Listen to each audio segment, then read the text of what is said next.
Puji Tuhan. Selamat hari Natal. Selamat hari Natal. Walaupun dalam cuaca yang hujan satu hari ini, ya sudah dari sejak subuh tadi sampai malam hari ini kita agak sedikit terganggu. Tapi saya pikir bukan hanya kita, semua gereja terganggu, ya. Tapi saya pikir juga iman kita tidak terganggu. Saya lihat saudara wajah-wajahnya bersuka cita merayakan Natal. Berikan kemuliaan bagi Yesus Tuhan kita. Haleluya. Dan saya percaya bahwa orang-orang yang mencari Tuhan seperti gembala-gembala juga di tengah malam yang dingin, malaikat datang dan menyanyi kemuliaan bagi Allah di tempat yang maha tinggi, dan mereka disuruh ke Bethlehem menemui anak itu, dan mereka datang. Mereka tidak berkata, oh besok sianglah kami istirahat dulu, kami mau tidur dulu, kami sudah capek. Tidak, saudara, mereka segera pergi, mereka datang menjumpai. Dan itulah yang kita kerjakan hari ini. Kita datang merayakan Natal, kita bersuka cita karena Yesus sudah lahir di hati kita sekalian. Amin. Tema kita pada renungan firman malam ini adalah semua karena anugerah. Only by His grace. 1 Korintus 15 ayat 10, mari kita baca sama-sama ayat nats tema kita pada malam hari ini. 1 Korintus 15 ayat yang ke-10. Sudah dapat katakan amin. Ya, mari sama-sama kita baca dalam hitungan yang ketiga, 1, 2, 3. Tetapi karena kasih karunia Allah, aku adalah sebagaimana aku ada sekarang, dan kasih karunia yang dianugerahkannya kepadaku tidak sia-sia. Sebaliknya, aku telah bekerja lebih keras daripada mereka semua. Tetapi bukannya aku, melainkan kasih karunia Allah yang menyertai aku. Katakan amin. Pokok bahasa sentral pada Natal kita tahun ini adalah tentang grace. Dalam bahasa Inggris disalin kata grace, tapi dalam bahasa Indonesia disebutkan dengan kalimat anugerah atau kasih karunia. Kasih karunia itu sama, paralel artinya dengan anugerah. GPDI Anugerah yang sudah berdiri dari tahun 1977. Kalau kita berdiri sampai hari ini itu semua karena anugerah Tuhan. Haleluya. Kata anugerah atau kasih karunia itu di dalam bahasa asli, dalam bahasa Ibrani itu disalin dengan kata ken. Sama-sama katakan ken. Iya. Dalam bahasa Yunani agak mirip sedikit, tapi pakai S disalin dengan kata karis. Sama-sama katakan karis. Jadi ken dalam bahasa Ibrani, karis dalam bahasa Yunani, dan grace dalam bahasa Inggris. Tapi kalau yang saya lihat, nama orang lebih banyak grace, ya kan? Banyak grace. Siapa di sini yang namanya Grace? Iya. Enggak ada ya? Iya, pasti ada kan?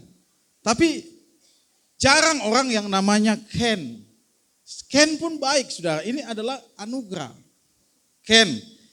Lalu ada lagi yang namanya Karis. Itu sama artinya semua. Dan di dalam Alkitab, kata kasih karunia itu muncul pertama kali dalam Kejadian 6 ayat 8. Kalimat itu di mana seorang yang bernama Nuh mendapat kasih karunia Tuhan. Di antara orang-orang sezaman Nuh yang jahat, hanya Nuh yang mendapat kasih karunia Tuhan. Makanya Nuh dan seisi keluarganya diselamatkan oleh Tuhan. Begitu juga dengan kita. Di tengah-tengah dunia yang jahat, kalau kita mendapat kasih karunia Tuhan, maka saya dan saudara hari ini pun dan bersama keluarga pun akan diselamatkan oleh Tuhan. Haleluya. Ada dua cakupan kasih karunia. Kasih karunia itu punya dua cakupan, ya, punya dua bidang. Yang pertama adalah kebaikan Tuhan. goodness of God, kebaikan Allah. Kasih karunia itu adalah kebaikannya Tuhan. Tapi yang kedua, kasih karunia itu adalah kemampuannya Tuhan.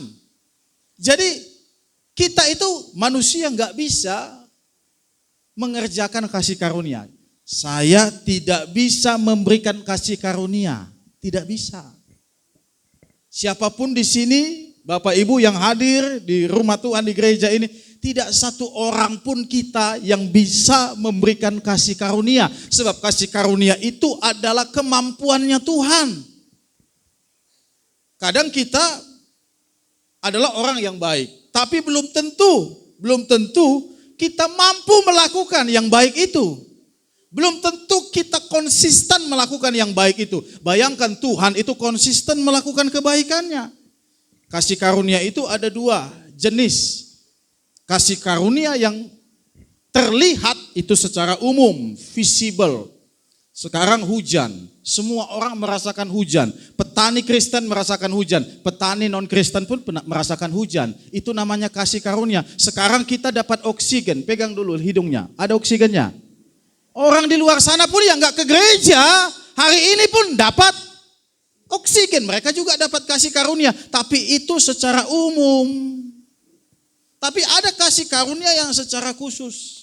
Di mana seseorang mendapat sesuatu yang berbeda dari dunia. Kalau secara umum, kita diberikan nafas. Kita diberikan cuaca. Besok pagi matahari terbit, kita dapat matahari. Kita diberikan kesehatan. Kita diberikan segala sesuatu. Tanaman menumbuhkan sesuatu. Biji-bijian menumbuhkan sesuatu. Semua hal mengalami hal yang sama. Bukan jadi harus orang Kristen. Ya, tidak saudara-saudara. Tapi pasti kasih karunia secara khusus itu berbeda. Hari ini kalau kita terjemahkan, next. Apa arti kasih karunia di dalam bahasa sehari-hari seperti ini? Kasih karunia adalah kebaikan Tuhan yang diberikan kepada seseorang yang tidak layak menerima. Kebaikan dari Allah yang diberikan kepada manusia yang sebenarnya manusia itu tidak layak.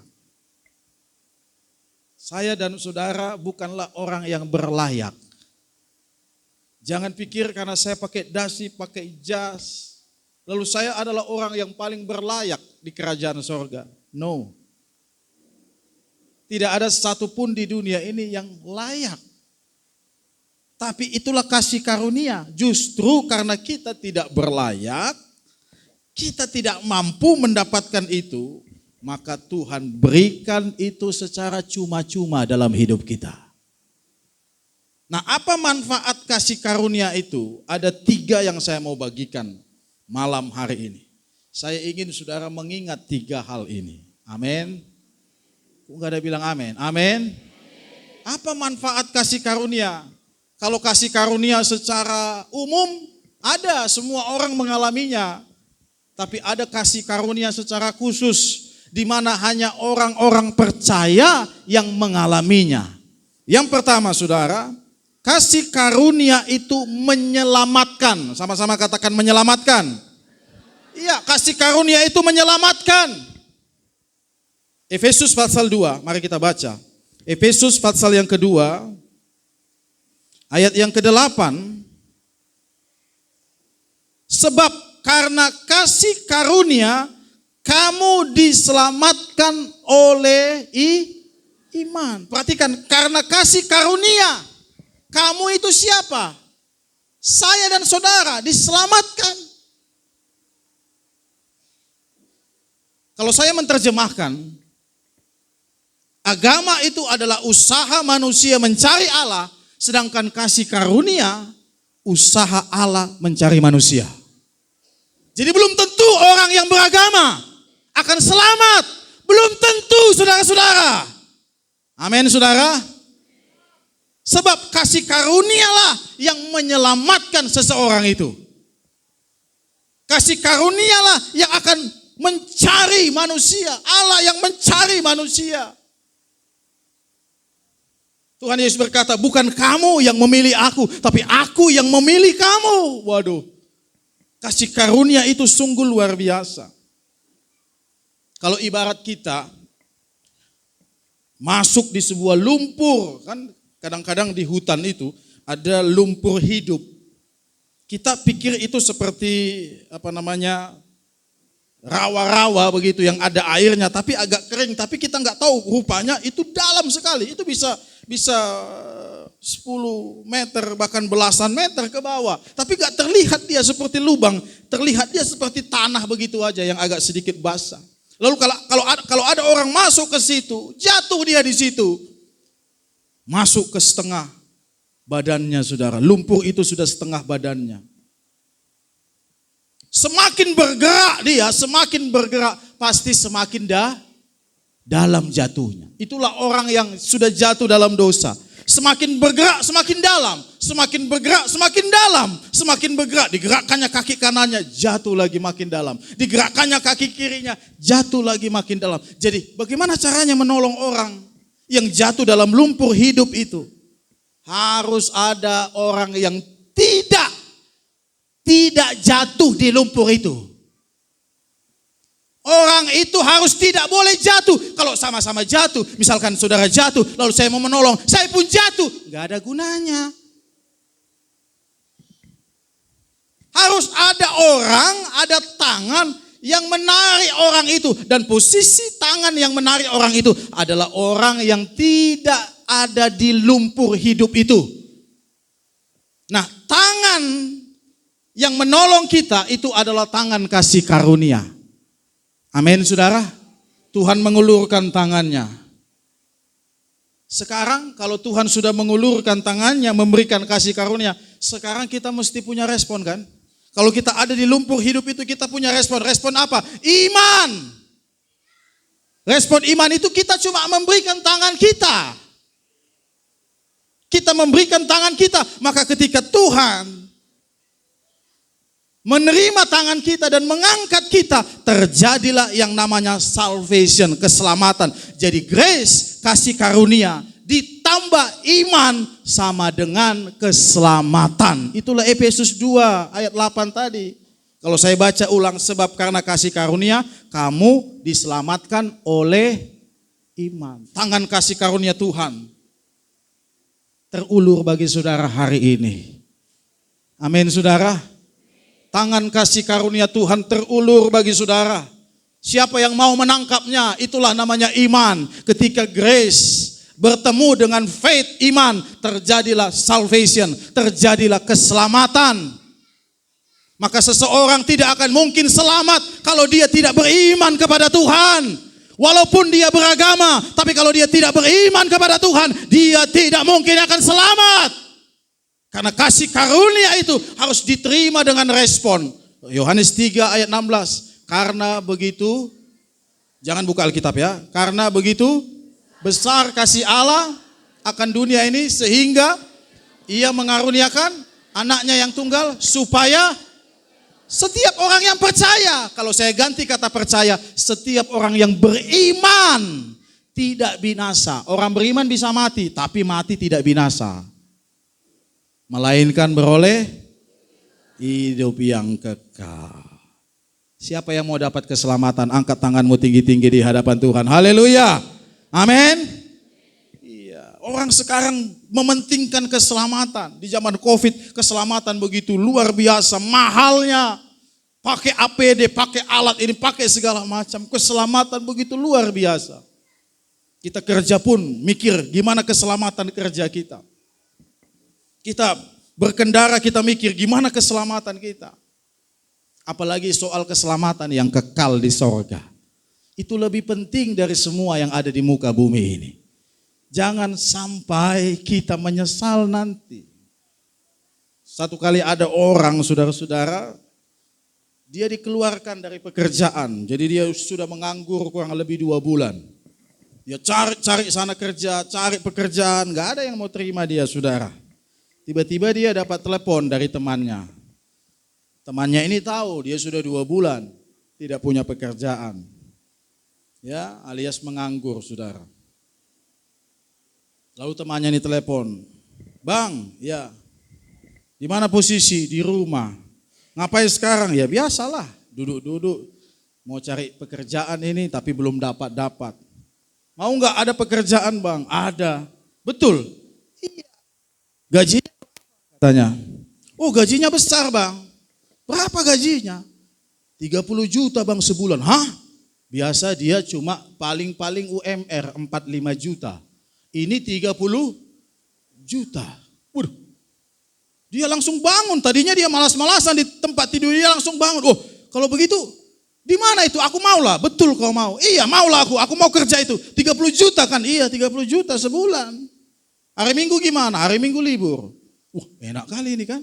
Udah gaji 30 juta sebulan, hari Minggu libur. "Lalu di mana kerjanya, Bang?" katanya. "Kerjanya di pabrik racun." "Loh, bikin racun?" "Enggak, udah ada yang bikin racun, udah ada bagian itu." "Jadi aku bagian apa? Yang 30 juta itu kerja di bagian apa?" "Pencicip. Ngetes racunnya jalan atau enggak." Ya. Jadi pabrik racun ini buat racun, kan perlu dites ya kan? Kaulah yang ngetes, gajinya 30 juta. Enggak maulah katanya begitu. Dia langsung tutup telepon. Yang penting keselamatan. Berapa banyak pun uang yang kita punya, tapi kalau hidupmu tidak selamat, Alkitab berkata tidak ada gunanya. Amin saudara. Amin saudara. Engkau harus miliki keselamatan. Dan orang yang selamat itu hanya karena kasih karunia oleh iman. Oleh iman. Jadi jangan pikir kasih karunia itu gak akan berfungsi kalau kita gak punya iman. Tuhan mengasihi isi dunia ini. Tuhan mengasihi semua manusia. Yesus cinta segala bangsa di dunia. Siapapun dia Tuhan mencintai. Tapi kalau dia gak merespon, gak membalas kasih karunia dengan iman, maka kasih karunia itu akan menjadi sia-sia. Ingat 1 Korintus 15 ayat 10. Agar kasih karunia itu tidak sia-sia. Berarti bisa kasih karunia sia-sia? Bisa, karena gak direspon. Yang kedua, manfaat kasih karunia adalah kasih karunia itu untuk memberkati. Sama-sama katakan memberkati. Iya, mari kita lihat 2 Korintus pasal 8 ayat 9. Kalau udah bicara berkat kayaknya mata kita pun agak sedikit terang. Ya. 2 Korintus 8 ayat 9, sama-sama kita baca. 1, 2 ya. Karena kamu telah mengenal kasih karunia Tuhan kita Yesus Kristus, bahwa Ia yang oleh karena kamu menjadi miskin, sekalipun Ia kaya, supaya kamu. Ada enggak orang di dunia ini, saya mau tanya dulu Bapak Ibu, boleh saya tanya? Ada enggak orang di dunia ini, dia mau jadi miskin supaya orang lain jadi kaya? Ada enggak? Caleg ada enggak seperti itu ya? Kita pilihlah dia ya. Dia mau jadi miskin supaya seluruh rakyat Indonesia jadi kaya. Kalau ada seperti itu, kita undang dia ke sini. Tapi saya pikir tidak akan pernah ada yang seperti itu. Orang yang mau jadi miskin, dia tadinya kaya ini. Dia tadinya kaya, tapi dia kemudian mau menjadi miskin supaya orang-orang lain itu jadi kaya. Kalau saudara cari yang model begini, saya yakin tidak akan pernah ada. Tidak akan pernah ada. Karena hanya satu pribadi yang mampu memberikan pengorbanannya dalam hidup kita. Di mana kita yang tadinya miskin, tapi Yesus yang tadinya kaya menjadi miskin supaya saudara dan saya diberikan kekayaan oleh Tuhan. Amin saudara. Jadi kasih karunia itu memberikan berkat bagi kita. Memberikan berkat bagi saudara. Jangan saudara pikir kasih karunia hanya untuk menyelamatkan. Itu tadi sudah kita pelajari. Tapi kasih karunia ayat ini berkata, sekalipun ia kaya, ia menjadi miskin supaya kamu diberkati oleh Tuhan. Ini harus kita imani baik-baik Bapak Ibu Saudara-saudara. Kasih karunia menjadi sesuatu yang akan mencukupkan keperluan kita. Mengubahkan nilai berkat. Memang sekalipun kata kaya di sini bukan hanya sifatnya jasmania ya. Kalau kita terjemahkan kalimat 2 Korintus 8 itu tidak hanya bicara soal materi ya. Abundance dalam Yohanes 10 ayat 10. Kelimpahan itu bukan hanya bicara materi, tapi ada sesuatu yang juga berkat yang tidak terlihat. Materi itu terlihat, uang ada nilainya, ya, barang ada bentuknya. Tapi ada berkat yang tidak terlihat. Damai sejahtera, sukacita, pengharapan, ya, hati yang bahagia. Haleluya, Saudara. Ada orang punya segala sesuatu tapi belum tentu bahagia. Ya. Makanya ada nyanyi Kus Plus yang berkata, hati senang. Iya, hanya si Kus Plus kayaknya yang bisa begitu. Jemaat Anugerah agak sulit kayaknya melakukan hati senang walaupun, tapi kalau kita pikir-pikir dalam arti rohani, saya pikir Kus Plus itu bukan melihat kebahagiaan itu dari materi, betul. Karena ada yang disebutkan kaya tapi bukan materi kayanya. Ya, kaya dalam soal apa? Soal hati, soal kebahagiaan, soal sukacitanya, soal hidupnya. Dia bisa menikmati. Ada orang dia punya segala sesuatu tapi nggak bisa menikmati. Siapa yang mau diberkati Tuhan? Angkat tangan tinggi-tinggi. Haleluya. Saya berdoa bagi saudara, kasih karunia-Nya akan datang memberkati saudara. Karena Yesus rela jadi miskin supaya saudara diberikan kekayaan yang sejati oleh Tuhan. Yang ketiga, yang terakhir. Kasih karunia memampukan kita menanggung segala kesulitan. Mungkin 2023 ini tahun yang sulit. Banyak yang bilang ini tahun yang sulit, ini tahun yang berat, ini tahun yang sukar. Lebih banyak gagal daripada berhasil, lebih banyak menangis daripada tertawa, lebih banyak sakit daripada sehat, lebih banyak bersedih daripada sukacita. Tapi kalau hari ini saudara ada di sini, saudara bisa duduk di tempat ini, itu berarti saudara kuat menanggungnya. Dan yang membuat saudara kuat menanggung itu adalah kasih karunia. Kita baca 2 Korintus pasal yang ke-12. 2 Korintus pasal 12. Ayat yang ke-9. Tetapi jawab Tuhan kepadaku, perhatikan. Cukuplah kasih karuniaku bagimu. Sebab justru dalam kelemahanlah kuasaku menjadi sempurna. Sebab itu terlebih suka aku bermegah atas kelemahanku. Supaya kuasa Kristus turun menaungi aku. Ayat 10. Karena itu aku senang dan rela dalam kelemahan, dalam siksaan, dalam kesukaran, di dalam penganiayaan dan kesesakan oleh karena Kristus. Sama-sama kalimat ini. Sebab jika aku lemah, maka aku kuat. Gimana rumusnya? Kalau aku lemah, aku kuat. Kalau kita bikin, kalau aku sakit, aku sehat. Itu gak masuk akal itu. Kita datang sama dokter. Dokter, Alkitab katakan kalau aku lemah aku kuat, kalau aku sakit aku sehat. Dokter bilang, udah gila kau, pergi kau ke dokter jiwa lah, jangan kau datang kemari. Kalimatmu itu aneh, paradoks. Gak masuk akal, gak masuk logika. Kau bilang kalau aku lemah, di situ kuat. Kau bilang lemah, gimana caranya kuat? Kau bilang kalau aku sakit, di situ aku sehat. Tidak mungkin. Tetapi perhatikan ayat 9 berkata, ada jawabannya. Karena di dalam penderitaan dan kesukaran ada kasih karunia Tuhan. Di dalam kelemahan ada kasih karunia Tuhan. Itu sebabnya kalau engkau bisa menahan kesulitan, itu bukan karena engkau hebat. Bapak Ibu, saya mau ingatkan malam ini, di malam Natal ini. Kalau engkau bisa menanggung semua kesulitan bertahun-tahun, menanggung sebagai istri yang sulit menghadapi suami, ya, menanggung segala beban kesulitan keluarga, sudah ada lagi sakit penyakit, sudah ada lagi masalah ekonomi, sudah ada lagi masalah anak, masalah-masalah yang lain. Saya mau katakan bagi saudara malam hari ini, dengar, kalau engkau menanggung itu dan engkau bisa berdiri hari ini, itu bukan karena engkau hebat, Itu bukan karena engkau mampu, tapi kasih karunia sudah diberikan Tuhan kepadamu. Karena ketika engkau lemah, engkau kuat. Ketika engkau tidak berdaya, kasih karunia itu yang akan memampukan engkau, menopang engkau, membackup engkau.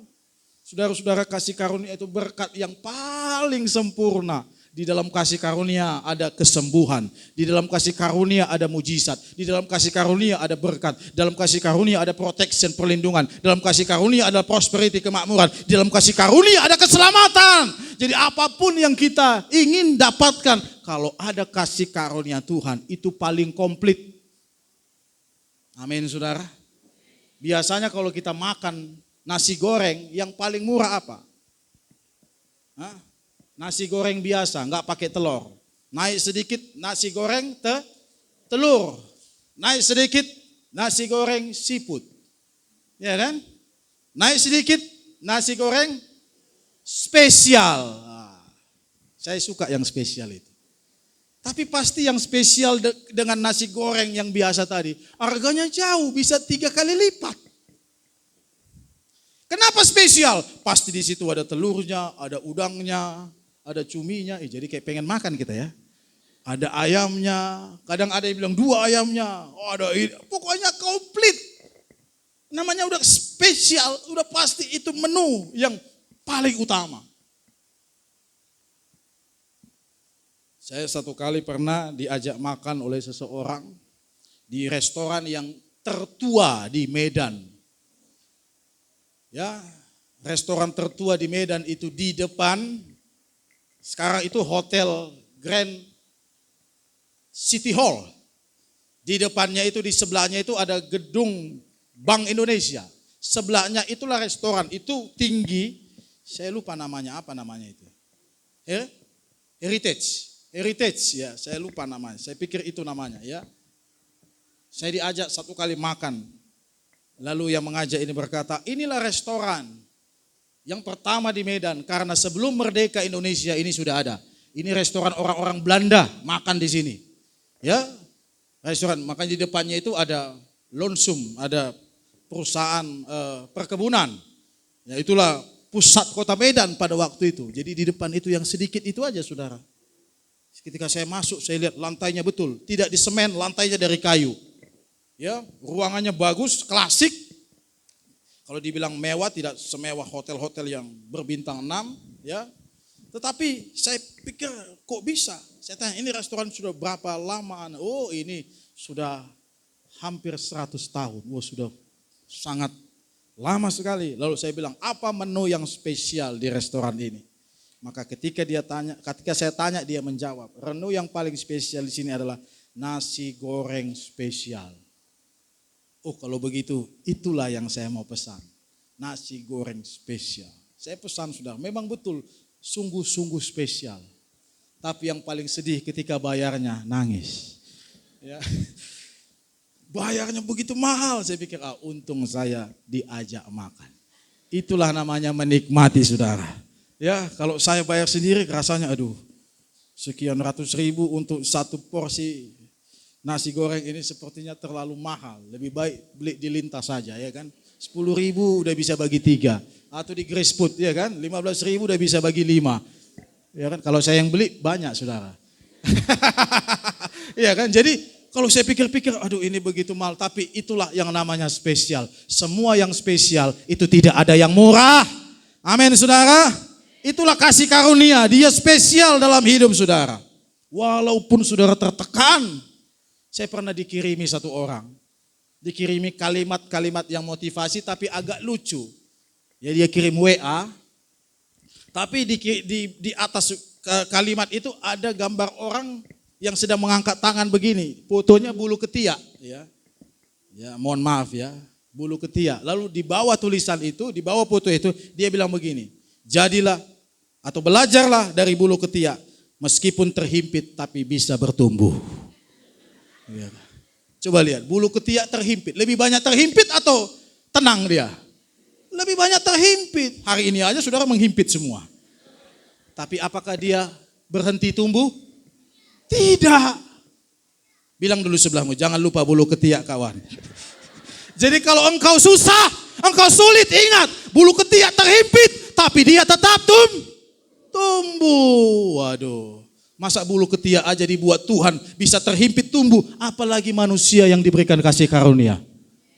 Walaupun ada kesukaran, ada masalah, pasti saudara bisa tetap bertumbuh. Pasti saudara tetap bisa melayani Tuhan. Banyak masalah keluargaku om, banyak masalah ekonomiku, banyak utangku om, tapi masih semangat melayani Tuhan.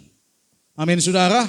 Masih berapi-api melayani Tuhan. Masih sukacita melayani Tuhan. Kenapa? Karena di dalam kita ada kasih karunia yang membuat kita berkata, jika aku lemah maka aku akan kuat. Karena tidak ada yang bisa mengalahkan kasih karunia dalam hidup ini. Tidak ada saudara-saudara. Selamat hari Natal bagi kita sekalian. Tuhan memberkati kita. Amin. Mari kita bangkit diri bersama.